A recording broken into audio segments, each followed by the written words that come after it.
Alright, welcome back to the channel and welcome to Coastal Zone. Championship Wrestling presents Spring Break Bash 2022. We got a pretty fun, I'll say it. We got a pretty stacked card going into tonight. And a really fun card as well. It's been quite the journey here.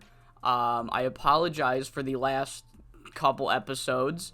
I don't think they were bad per se. However, I was very tired during the streams. I'm recording this intro in post. So I remember being very tired during these streams. So if I mumble or stutter or anything, I'm sorry. I don't know why I was so tired. I just was. I streamed at the normal time. Enough stalling. Let me run down this card and give a brief recap of the feuds we have going on. Kicking off the show, we will have Hugh Dayask versus El Jaguar. El Jaguar's been getting kind of a spotlight ever since the Wildcats have broken up, and Hugh Dayask has been getting the opposite. He says that he was losing top matches against top competitors, and yet he can't, even though he was losing, they were fierce competitors in championship matches, and he feels like he's being shadow banned or something. That's not what he said, but that's essentially what he was implying. He's like, look, if El Jaguar's going to get all the spotlight, I want some of his spotlight. Fight me in a match, and that's why that's happening. Following that, we have the tag titles, the CZCW tag titles on the line, as Gangster Nation challenges the Beach Boys for the tag titles. After Gangster Nation won the losing team disbands match at the last pay-per-view against the Wildcats, they set their sights for the Beach Boys, laying them out, and then Beach Boys were like, look, we're not scared of you. Come on, you want the tag titles? Come beat us for them. And then in the weeks following, Gangster Nation would cheat to win singles matches. They went through hell in a fucking tables elimination match, 3v3 tables elimination match. So Gangster Nation has been trying their hardest to break down the Beach Boys going into this tag title match. Following that, we have another singles match between Johnny Perez and Tigre Salvaje Jr., both men trying to establish themselves aside from the tag teams that currently they are most known for. I guess Johnny Perez not necessarily known for the tag team, but definitely known for being Frankie Perez's little brother. So both men trying to establish themselves as single stars. And so they're going to be going head-to-head. Match number 4 for the Extreme Championship. Luis Montero Jr. will finally get his singles rematch against Carlos Barrera, and appointed by Sean McFly to make sure that there is no more shenanigans between these two. No more people running in and ruining the match. Sean McFly has added the stipulation that this will be a cage match. So, just making sure that this feud finally blows off once and for all. Following that, we have Heartbreaker, Zell Quinn, and Masked Cougar taking on Sky Hermosa, Kira Lee, and California Love Machine, CLM, and the California Dreams. Heartbreaker has been very, very vocal about California Love Machine being a man slut and that he's hoarding all the women to himself. Very, very disgusting behavior by Heartbreaker in a completely different way than his previous disgusting behavior. And he is teaming with Zell Quinn, where Zell Quinn had lost a 3v3 match where Kira Lee was on the winning team. So as revenge, he cost Sky Hermosa the Extreme title match. He screwed her over in the number 1 contenders match. Heartbreaker and Zell Quinn then aligned because they both wanted to take on the California Dreams then aligned with California Love Machine because Sky Hermosa knows how much of a pain Heartbreaker can be, causing Heartbreaker and Zell Quinn to then unite, and it's been a 3v2 kind of feud, and then eventually Masked Cougar and Fox Mask 2 now entered themselves into the feud by saying that they are sick that these undeserving young wrestlers like Kira Lee and Sky Hermosa are shoehorning themselves into high-profile feuds and title matches, and they're putting a stop to it while people like Masked Cougar and Fox Mask 2 just do not get the opportunities that they deserve because they're old and the company wants to quote-unquote erase them. 3v3 between those two teams. In our semi-main, Seth Whitehead will have his pay-per-view debut against American Flash. Seth Whitehead made his presence felt at the last pay-per-view. However, due to contract restrictions, I was not able to put him on TV. So he just taunted American Flash through text on the Titantron. American Flash wanted to know who was doing that. It turned out to be Seth Whitehead. Seth Whitehead laid him out. He beat El Jaguar in his debut. American Flash got his revenge, and now we are here. Singles match. Seth Whitehead's trying to establish himself as a top name in Coastal Zone. American Flash is trying to make sure that nobody takes his spot, especially not somebody who comes in right after him.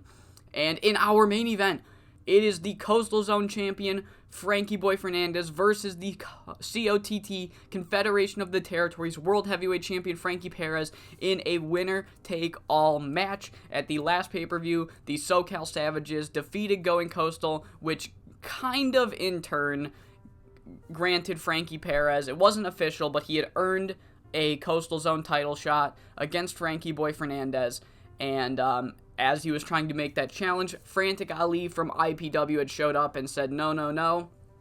Confederation of the Territory says they need a title defense at Spring Break Bash.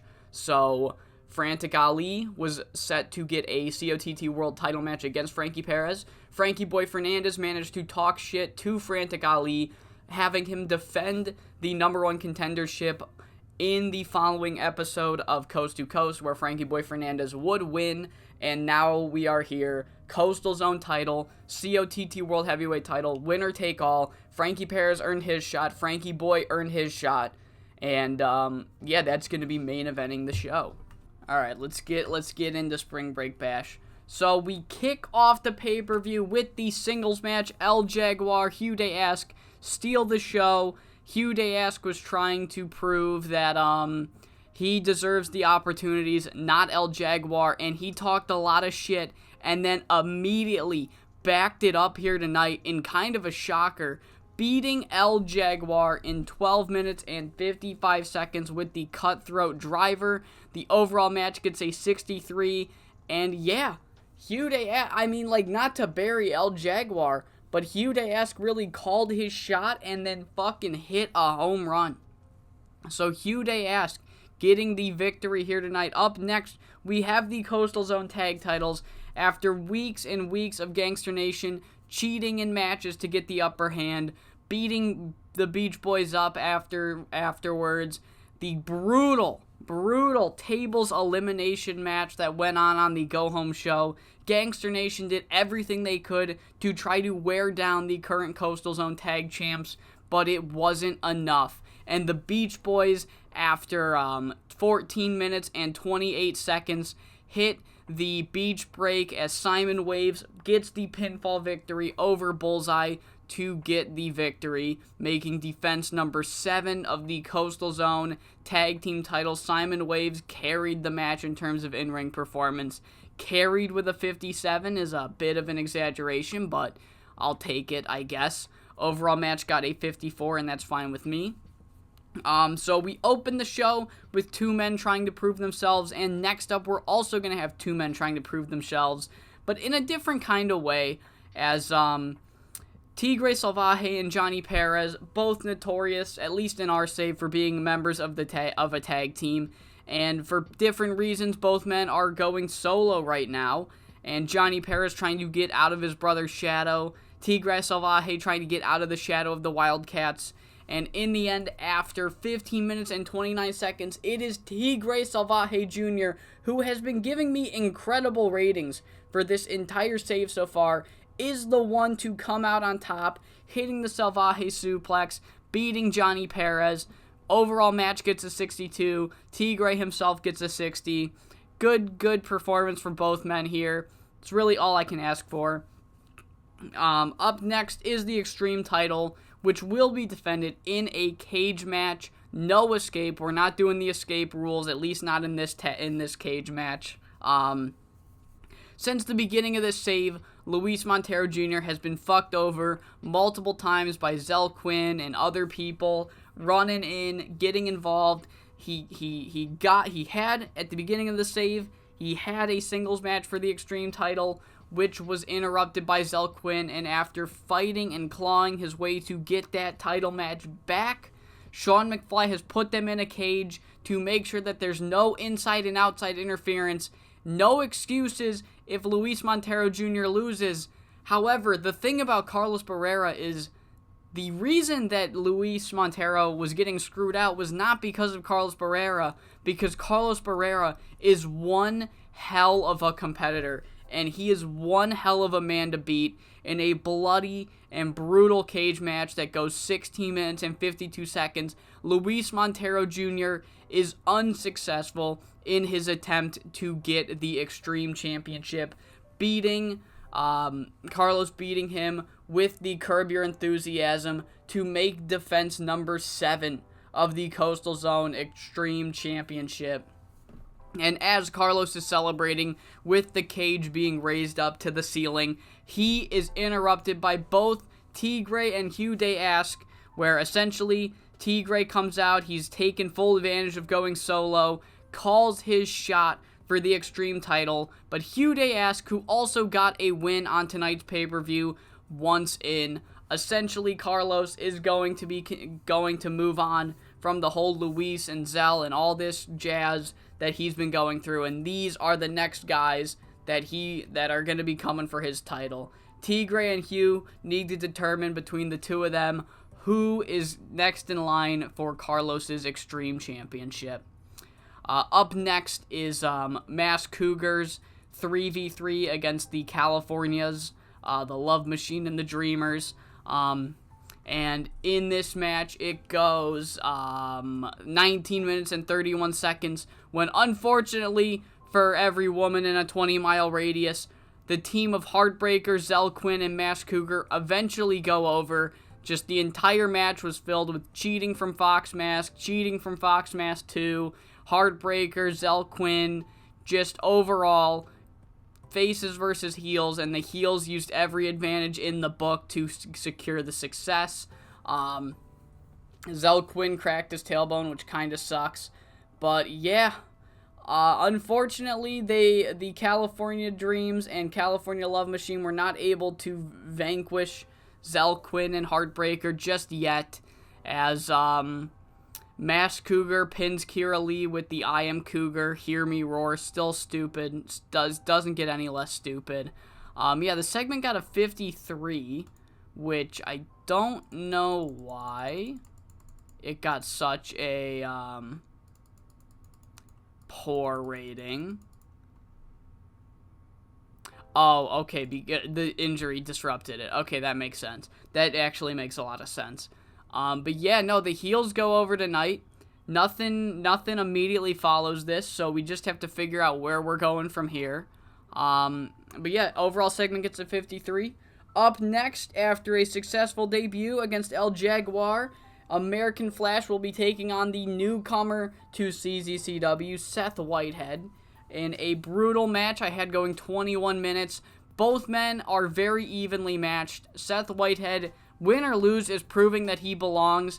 However, we won't really know who wins this match truly, because at the end of the match, one of American Flash's old friends, and man on screen right now, Mass Cougar, comes in, attacks American Flash, and Seth Whitehead locks in the Minnesota stretch to get the victory. American Flash is screwed over by someone who not even 3 months ago was calling a friend, was relying on for tag matches, but after certain events, Mass Cougar has completely lost who he used to be and is now taking his anger out on someone he used to align with, allowing Seth Whitehead, this newcomer, this outsider, to beat one of the top names in Coastal Zone today in a great 74 rated match. Seth Whitehead has now defeated American Flash. Mass Cougar and the Foxes, they stand tall over American Flash. They do not elaborate as to why they did this. They just let him know that, hey, we just screwed you and we're showing off.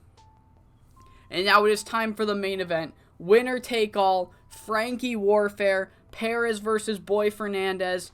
And in 22 minutes and 30 seconds, Frankie-Boy Fernandez takes all. He makes defense number 3 of the Coastal Zone Championship, and he takes the COTT World Heavyweight title from Frankie Perez in a banger of a match.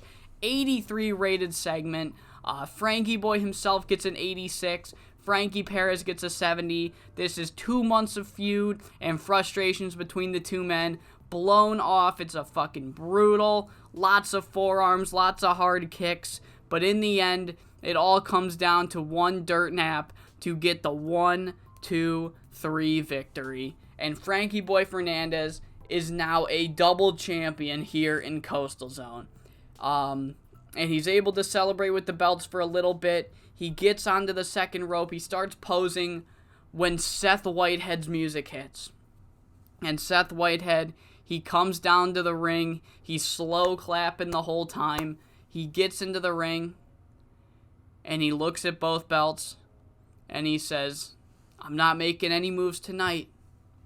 But you better hold on to those tightly, because they're both going to be around my waist before long." And we end the show with an ominous threat. An ominous threat from Seth Whitehead, as this show gets a fucking 75. Beautiful 75. You'll love to see it. Address the locker room. I mean, first off, Malik Cash is mad. So I didn't book Malik Cash. Fuck. Who did great tonight? Who did great? Frankie Boy. Double champ Frankie Boy. You're awesome. American Flash did really well, and he didn't complain about the job. So I'm really happy about that. And who else did well? Who haven't I given? Oh, you know what? Carlos has been doing fucking great for me. So Carlos is gonna get some praise. Zell Quinn cracked his tailbone. I have pre-booked Welcome to the Coastal Zone. If I put him in a match, I'll book him.